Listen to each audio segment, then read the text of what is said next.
in seconds on Studio 5.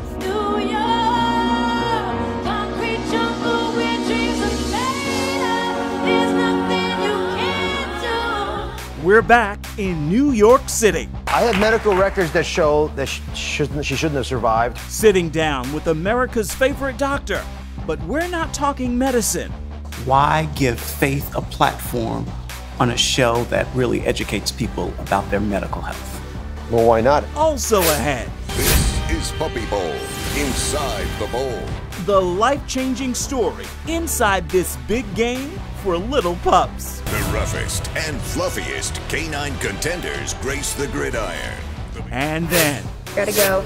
Talk tomorrow? I'm not going anywhere. your first look at this American romantic science fiction film in Studio 5, starting now.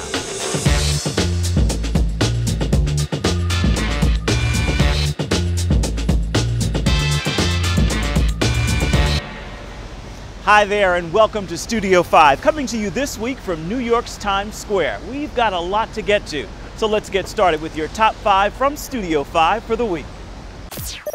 At number 5. It's you make me sing. You're every line, you're every word, you're everything. Encouraging news from singer Michael Bublé, whose son was diagnosed with cancer.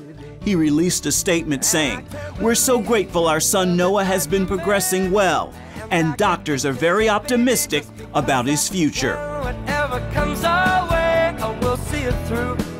And you know that's what all love can do. At number 4. 3, 2, 1. There's something a bit different about the Oscars this year. More diversity in this class photo. I've seen a lot of the performances and they deserve to be here. You know, they're not being thrust into the limelight because of the color of their skin. The Academy is working hard to be more inclusive and widen its membership. We're seeing everyone's talents on display and showing what we can do. At number 3. Living and dying, laughing and crying. Metallica's James Hetfield lends his voice The first time I remember pulling it up, it was just this overwhelming rush. to narrate this powerful new documentary on porn addiction, what it does to relationships, and how to overcome it. He stopped and he said, "I think I'm addicted to porn." My knight in shining armor was a porn addict. Addicted to porn, chasing the cardboard butterfly is being screened around the country. Now, number 2. The jersey, yeah, I put it in my bag and then I came out and it wasn't there anymore. So it's unfortunate because that's a nice piece of memorabilia. So if it shows up on eBay somewhere, someone let me know. Tom Brady's missing jersey from his 5th Super Bowl win is making headlines, but an old 60 Minutes interview with the great quarterback is making the rounds as well. It came after his 3rd Super Bowl win nearly 9 years ago. I mean, I'm making more money now than I ever thought I could ever make playing football. But with all that money, fame, and career accomplishments, we were surprised to hear this from him. Why do I have 3 Super Bowl rings and still think there's something greater out there for me? I mean, maybe a lot of people would say, hey man, this is what it is. I reached my goal, my dream, my life is me. I thank God. It's got to be more than this. What's the answer? I wish I knew. At number 1, perhaps Lady Gaga has the answer. Lady Gaga absolutely slayed the Pepsi Zero Sugar Super Bowl 51 halftime show. Gaga's performance at Super Bowl 51 is all the buzz. But what you may have missed is the Queen Monster's powerful message to her team, just moments before taking the stage Sunday. What did you tell everybody before you headed out on the field? I told them that their talent did not belong to them. That God is the owner of their talent. And that today was about sharing his wisdom with the world. And those are your top 5 from Studio 5 for this week. We've traveled to New York City to bring you a special look at the Dr. Oz Show. The talk show and surgeon is teaming up with a preaching Hollywood film executive to bring you a month-long look at the intersection of health and faith. Dr. Oz and DeVon Franklin are the focus of this week's Studio 5 interview. Can't get their heads around that. How do they cope? What do you say to skeptics around this issue? Millions turn to Dr. Oz each day. The heart surgeon is known for making complicated health issues easier to understand. I have medical records that show that she shouldn't have survived. Her doctor on his daytime talk show and in his endless string of best-selling books. This month, Dr. Oz changes hats to ask the questions, big questions, about faith. For many of us, these are the most urgent questions we face in our time here on Earth. All this month, we'll be searching for answers on Faithful Fridays. In that weekly search, from a spiritual point of view, what's going on, DeVon? He teams up with preacher and Hollywood film executive DeVon Franklin. The two spent a lot of time talking about faith after one of DeVon's very first appearances on the show. My mother-in-law is a minister, and I was thinking about how powerful this was, and I thought, we've got to find a way of growing this even bigger. And so I reached out to DeVon, and we spent the last couple weeks having the best time planning out his brainchild. This is uncommon. And I can't say that enough, for him to be so generous to allow this conversation to happen, for me to be here, for me to help participate. And it came organically. I mean, this is all, there was no plan. It just evolved. You can't plan it. You can't plan it. I mean, really, unexplained. As he gazes upward. Exactly. Why do we even need saints and miracles? How does that play a role? Because life is hard. You know, we live our life and it's difficult. And sometimes we don't believe that there is a greater purpose for our life. In this month, they will also push the audience to spend time each day thinking about the good in their lives. It's called the Blessed 30 Challenge. What happens at the end of the Blessed 30? What do you want to see happen? What I want to see happen is that people go through this 30 days, they search for the blessings, they live in the blessings, they reorient their life to live in the blessings that are already there. And at the end of the 30, I want them to walk out with more peace, more confidence, more hope, because I have no doubt in my mind, when you recognize how blessed you really are, your complaints go down, your positivity goes up, your faith rises, and your belief in what God can do in your life accelerates. Dr. Oz, you have millions and millions of viewers. Why give faith a platform on a show that really educates people about their medical health? Well, why not? I mean, after all, if you read the Bible, right, one of the most important things is the temple, right? But he heals people. How can you really live life to the fullest if you're not taking care of what you've been blessed with? Well, the most valuable thing you're probably given in many ways is the body and the soul that's inside of it. I'm actually a guest in people's home. And when I come into your home, I got to bring something worth hearing and people worth listening to with me. That's why Dr. Oz and DeVon have also invited what they call their team of power preachers to the month-long series.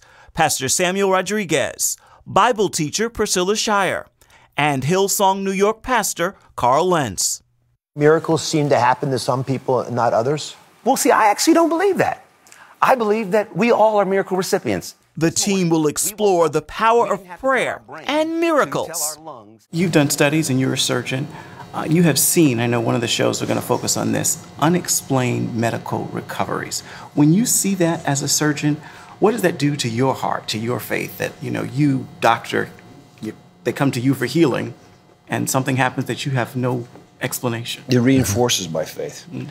When we go through medical school, we're educated by the books, but we're educated by our teachers as well. And my best teachers were always humble people. Brilliant, but they had humility. And they would remind us that we don't control all the levers.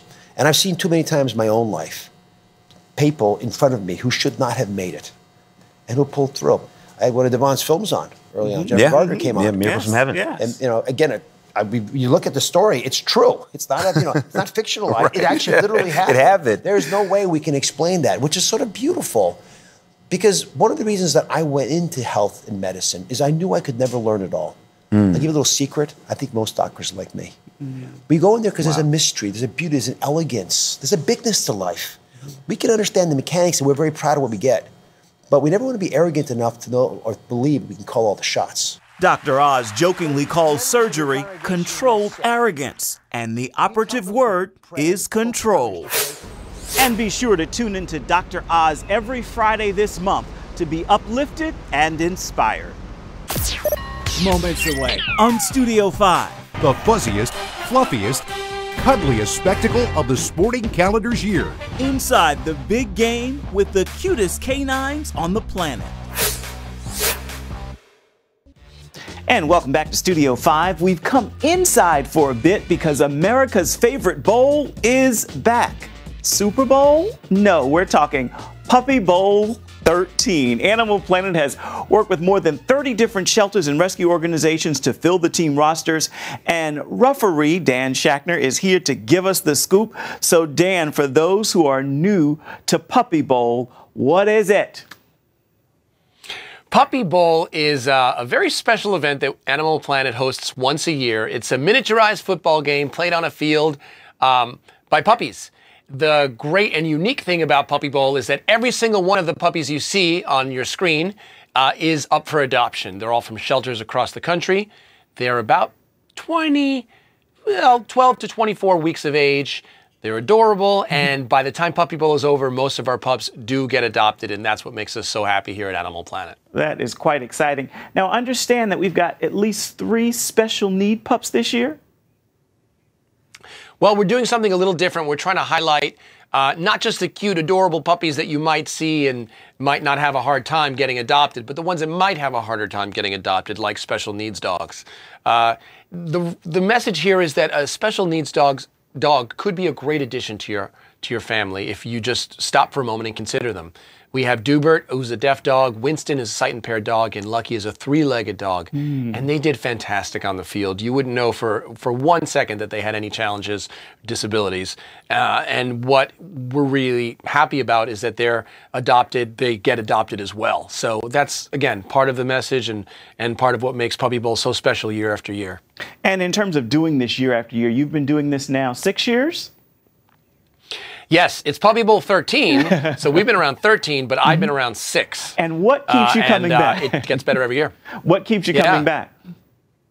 Well, number one, every year it's a whole new group of teams. It's not like the NFL where, you know, you got the same old players and the same old superstars every year. Every year we've got new puppies. They're always doing something unpredictable. There's new penalties to call. There's new challenges. There's new touchdown, ways to score a touchdown. And so my job is never boring, and that's why I come back every single year. Looking back over those years, what's the craziest or funniest memory that comes to mind? Well, every year there's something wilder or wilder than the year before, but I would say in Puppy Bowl 10, I think it was 3 years ago, I actually had to penalize a dog for ripping off my sock. That was Ginger. I remember that dog very well. And literally, like, my ref sock was just like ripped all the way down off my leg.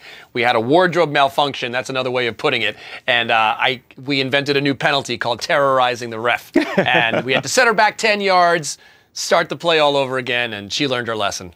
This is all cute and a whole lot of fun. You've talked about this a bit, but I'd like for you to remind folks, what's the end game here? Why is this so important? Well, like we were saying earlier, they're all up for adoption. And what we tell people, because as you can imagine, people tuning into Puppy Bowl, you know, these pups that you see on TV get adopted quite quickly. But we connect them with the local shelters. So if there's a puppy from a local shelter that has already been adopted that you see starring on Puppy Bowl, don't worry, that local shelter is going to have lots of other adoption availabilities for you. So we encourage everyone to check them out and consider a rescue pet first. Real quick, tell me about the little pup there in your hand. Yeah, speaking of rescue pups, this is Sydney from the Sato Project. Sato Project is a great organization that goes down to Puerto Rico throughout the year and rescues abandoned dogs, rehabilitates them, and brings them back to the States. And this is an example of one of the great types of animal athletes that you see on Puppy Bowl every single year. All right, Dan, thank you so much. Great work you're doing. Looking forward to this. You can catch Animal Planet's Puppy Bowl 13. It airs simultaneously on both coasts when it premieres on Super Bowl Sunday, 2 Eastern, 11 a.m. Pacific. Puppies are sure to make you smile, of course, and Studio 5's resident comedian Lionel Harris is sure to make you laugh in his year-long campaign to deliver a joke a day to your inbox. And he has this week's Studio 5 Dose of Laughter.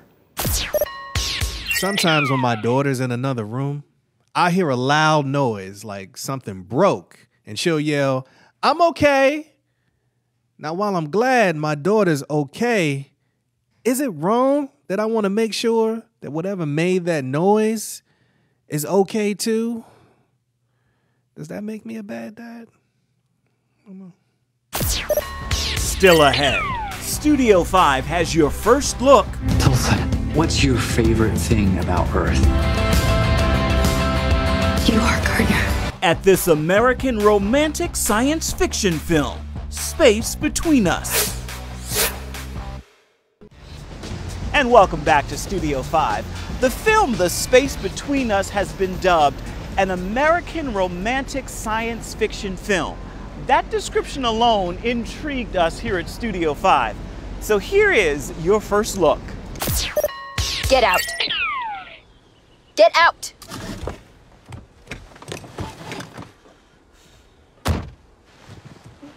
I don't understand. You know, I don't like to be played, Gardner. That's what it is. Mars, some weird disease. People have been lying to me my entire life, which is whatever, because people suck. They suck, they lie, they use you to get what they want, and then they just throw you away. And the thing is, I didn't even like calculus. No, it's just Mr. Hall's always drunk and nobody can understand what he's saying, but he doesn't care what we do on our computer. So that's what I look forward to calculus, to talking to you. So get out! Tulsa, I'm not lying to you. My mother was an astronaut. She made a mistake. I was born on Mars. When people ask me what the story is, you get to about sentence 2 and they go, wow. 6 astronauts will travel to Mars, not to visit, but to live there. Lead astronaut on a mission to Mars doesn't realize she's pregnant. He wouldn't even survive the trip back to Earth. His heart will simply not have the strength in the Earth's gravity. The child remains classified on Mars? Yes. The movie is really about that child and what happens to him. Gotta go. Talk tomorrow? I'm not going anywhere. Jump forward 16 years, that kid begs to come to Earth. You see that angel? He's gonna fall in love with her and fall to Earth. You're a romantic. He comes, he goes on the run with a girl he's been communicating with. There's the love story. Guess what? I'm coming to see you. When is this happening? In a few months. His whole world revolves around this idea of getting to Earth. Tulsa, it's me, Gardner. Ow! What was that for? You completely threw me off. I told you I was taking a trip. He's lived his whole life on this space station in Mars, ever since he was born, so he's had a pretty limited experience of the outside world. You're taller than I thought you'd be. You're meaner than I thought you'd be. His whole experience of social interaction is so limited. Allow me, won't you? What are you doing? Chivalry's not dead. And he doesn't read social cues, and he doesn't understand sarcasm. Gardner has a naivete to him. There's this part of him that everything is so new and fresh, and that's beautiful to her, even though she won't admit it all the time. Whoa! What is? It's just a horse. I'm on a road trip with an insane person. The way their relationship evolves through the film is quite interesting because they both kind of balance each other out. You're so beautiful. You blurt that out just like that? Why wouldn't I? You have to get from this point where my character is very defensive to this point where she's open to possibly feeling feelings. Kind of had an amazing time with you, but the last thing I'm gonna do is actually tell you that.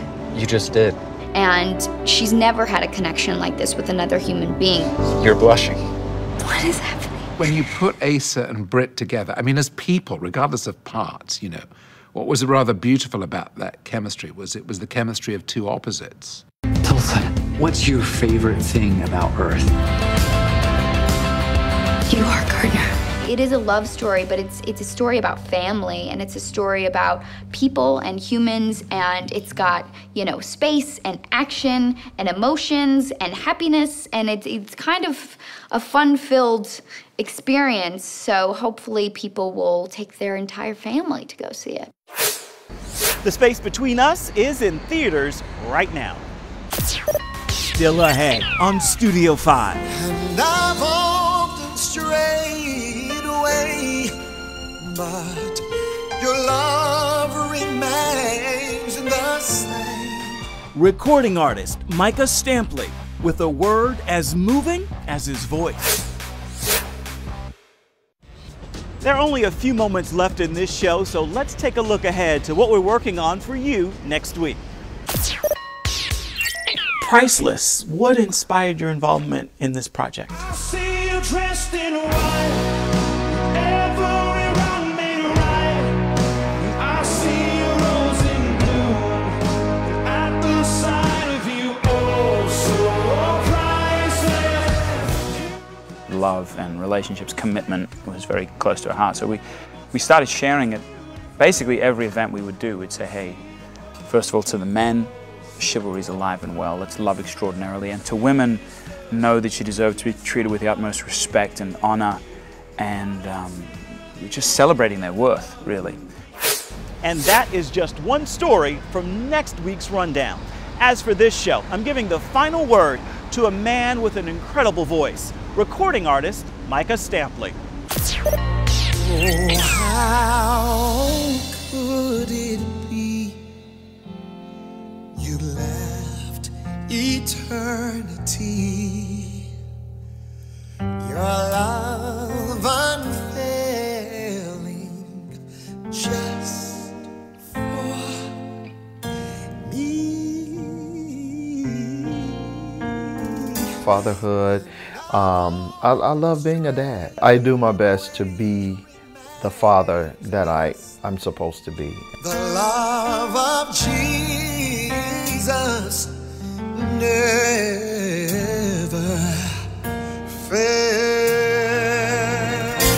I felt so far away. My sisters and I have had this discussion with our parents. You know, they did not know what we were going through as a pastor's child.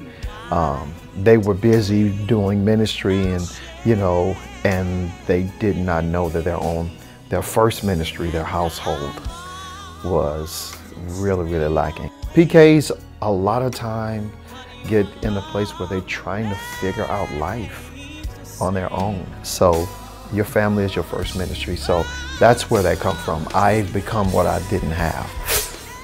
That's an incredible word and the final word for this edition of Studio 5. Until next time, reach out and touch me at Ephraim Graham on Instagram, Facebook, Twitter, and Snapchat. And then come on back and see where Studio 5 takes you next week. Bye-bye.